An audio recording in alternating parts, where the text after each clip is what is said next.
Bonjour à tous, on est toujours confinés et on essaie de faire au mieux pour vous donner des exercices faciles à faire chez vous et d'autant plus si vous n'êtes pas très bien outillé. Donc là aujourd'hui j'aimerais revoir ce que vous pouvez faire sur le putting et le chipping de façon simple.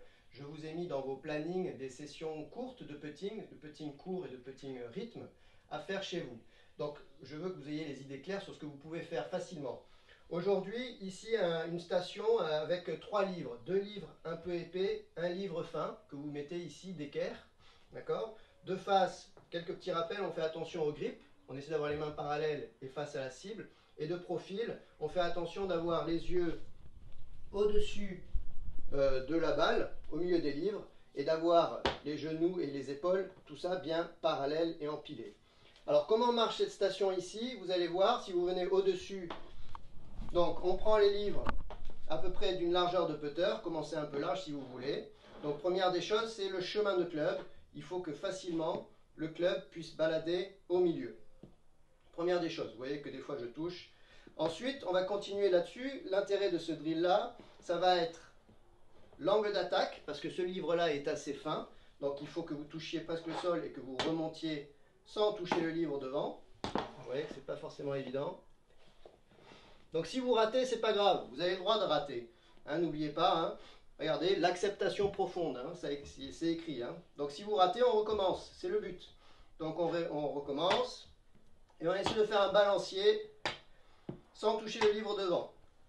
Pour les putts courts, ça va être très important. Quand vous traversez, il faut que la face de club soit parallèle à ce bord-là. Et vous tenez la position. Vous savez que vous voulez, on aime bien. Donc là, angle d'attaque trop descendant.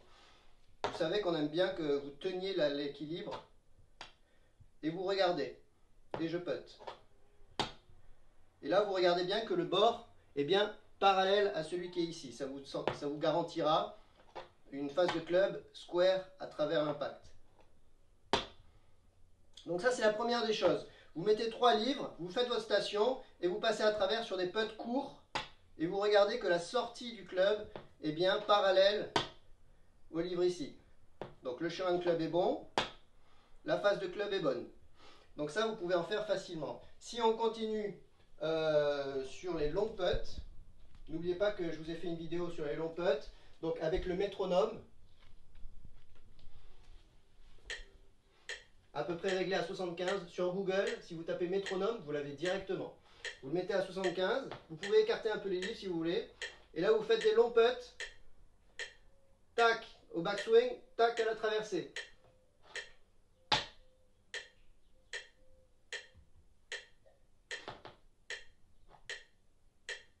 Donc travailler avec un métronome, ça c'est le rythme. Ensuite, pour le chipping, vous pouvez vous utiliser cette station-là aussi, j'arrête le métronome. Et là, plutôt que d'utiliser le livre fin, donc si vous venez au-dessus, vous allez avoir le livre fin, vous le collez, et après vous l'écartez de 2 cm.